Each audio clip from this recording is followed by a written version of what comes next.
যে আরবের বড় বড় কত প্রভাবশালী ছেলে মেয়ে জন্ম হয়েছে, আমি লালন পালন করেছি, এইভাবে কোনো মানুষকে কোনোদিন কারোর জন্য কাঁদতে দেখিনি। যেইভাবে আল্লাহ নবী রাহমাতুল লিল আলামিন জমিন আইসা উম্মতি উম্মতি বলে কেঁদেছেন।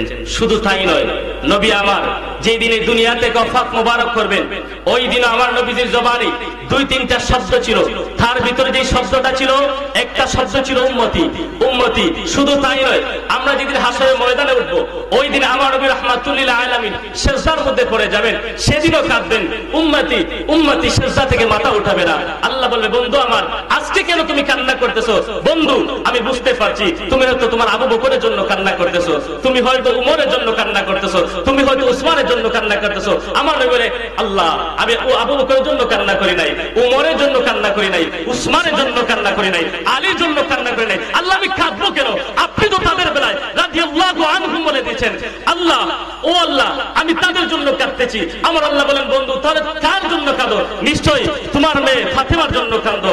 নবী আমার বলে, আল্লাহ ফাতেমার জন্য আমি কেন কাঁদবো? যেই ফাতেমাকে আমার কলিজার টুকরা মেয়েকে ওই জান্নাতের মহিলাদের সর্দাইনি বানিয়ে দিয়েছিলেন, তাহলে বন্ধু আমার নিশ্চিত তুমি হাসান হুসেনের জন্য কাঁদো।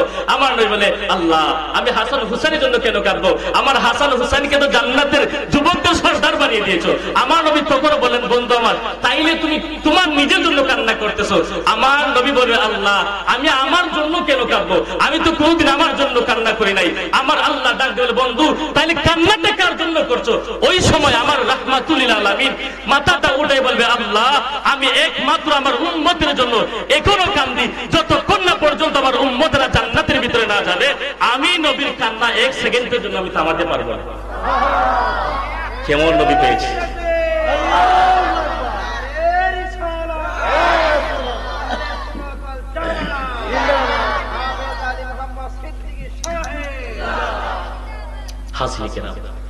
ওই নবী, যে নবী হাসরের ময়দানে নিজের জন্য কান্না করে নেই।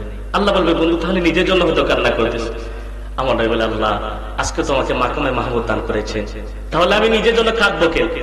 ওই দিনও নবী আমাদের জন্য কান্না করে। আর আজকে এই শতমুখা এত বড় প্যান্ডেল, এত মানুষ রাস্তা দাঁড়িয়ে আছে, একটাবার নবীর মহব্বতেই প্যান্ডেলের সামনে নিচে আসতে চায় না। আমাদের মতো ধরো এই নাদান আর দুনিয়ার জমিনে হতে পারে না। এই আরামের বিছানা যেই দিন আপনি ত্যাগ না করবেন, মনে করবেন আল্লাহ এবং রাসূলকে পাওয়া আপনার জন্য অনেক চাপ হয়ে যায়। আপনি আল্লাহ এবং রাসূলকে পাইতে চান, আপনার আগের বিছানা ত্যাগ করতে হবে। এই জন্য বলে খেল বাদশাহ ইব্রাহিম ইবনে আদহাম, একটা জগতের বাদশাহ রে এই ইব্রাহিম ইবনে আদহাম, সম্মানের কমতি নাই, টাকা পয়সার কমতি নাই, সব বাদশাহ বলে কথা। এই ইব্রাহিম ইবনে আদহাম অনেক সম্পদের মালিক, সম্মানের মালিক, টাকা পয়সার মালিক।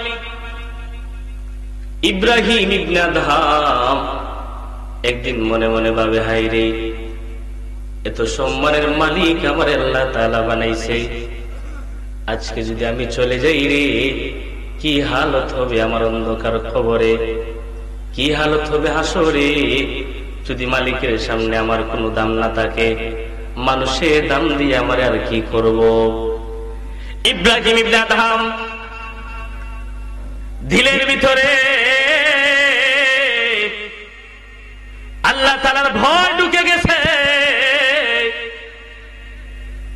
ওই ইব্রাহিম ইবনে আদহাম ওই দিন রাতে আর ঘুম লাগে না,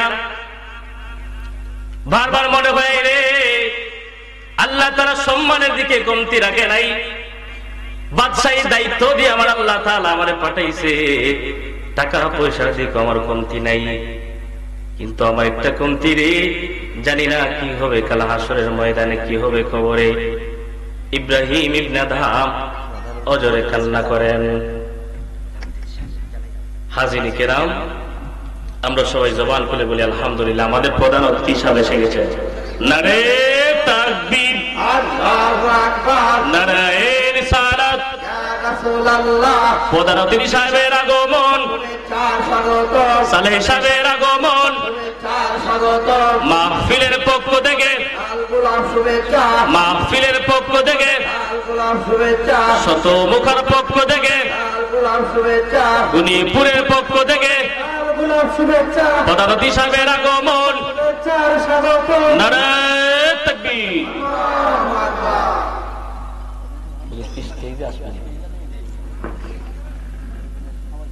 আলহামদুলিল্লাহ, সম্মানিত এলাকাবাসী, লা ইলাহা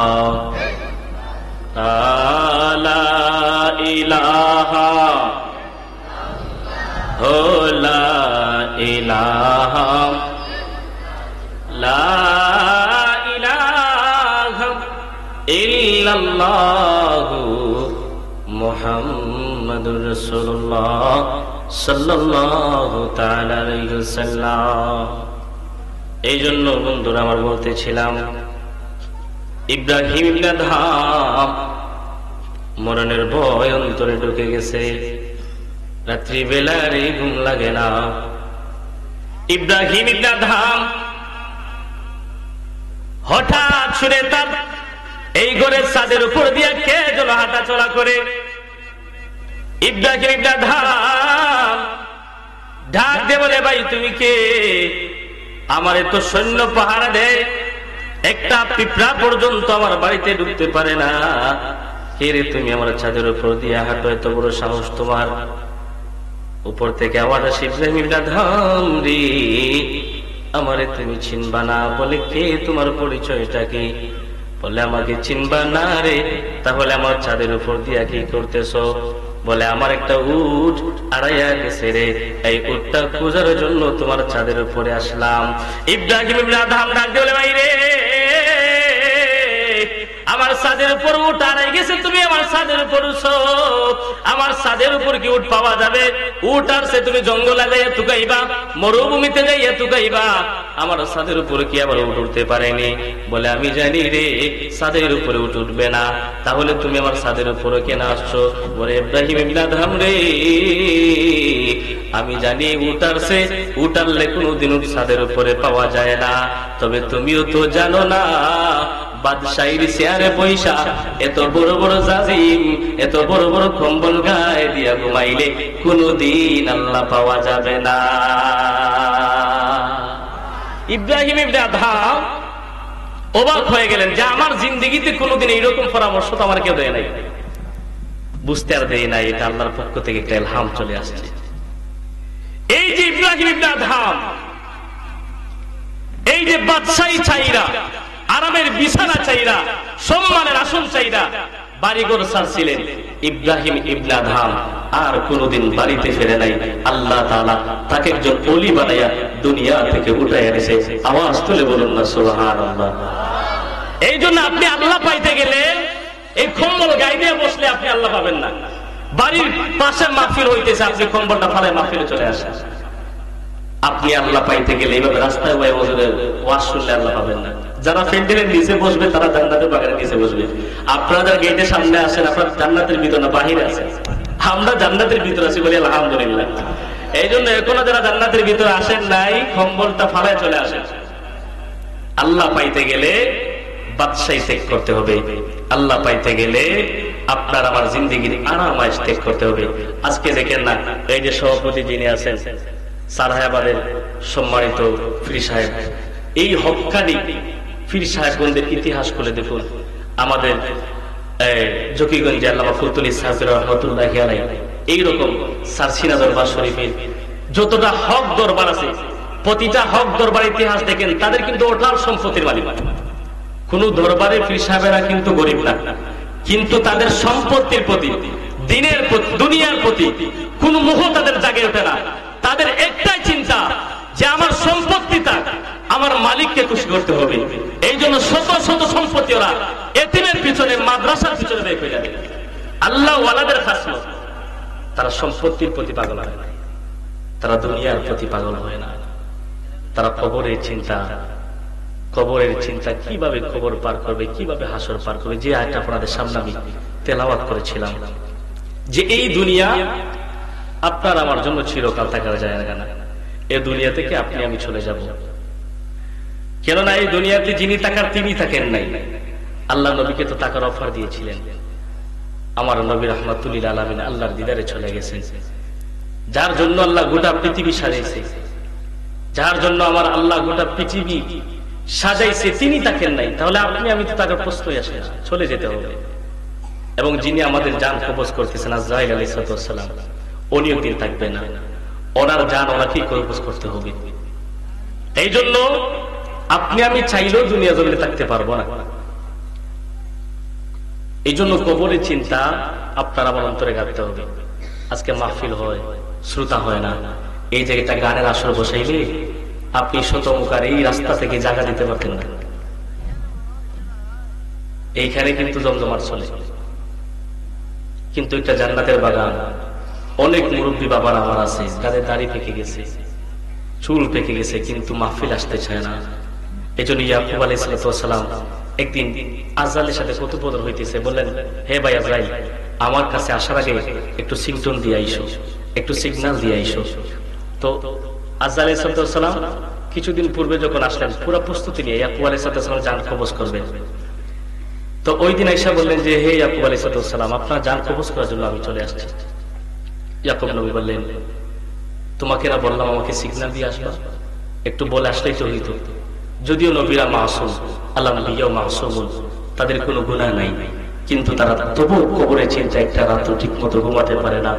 ইয়াকুব আলাইহিস সালাম বলে, তোমাকে না বললাম আমাকে একটু সিগন্যাল দিয়ে আসার জন্য। বলে, হে ইয়াকুব আলাইহিস সালাম, তুমি কি তোমার দাড়ির দিকে তাকাও নাই? তুমি কি তোমার মাথার দিকে তাকাও নাই? দেখো নাই তোমার দাড়িগুলা ফেকে গেছে, তোমার মাথার চুল সাদা হয়ে গেছে, এর চাইতে বড় সিগন্যাল আর কি হতে পারে?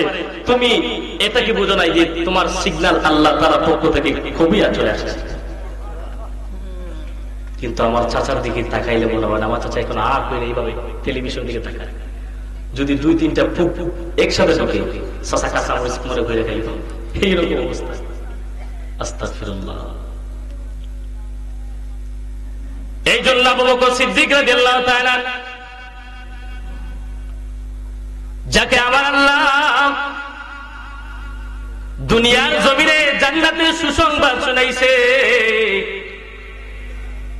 যে আবু বকর সিদ্দিক রাদিয়াল্লাহু তাআলা আনহুকে কাল হাসরের ময়দানে জান্নাতের 8টা দরওয়াজা থাকবে। আবু বকর আমার দিকে আসো, আবু বকর রে তুমি আমার দরওয়াজার দিকে ঢুকো।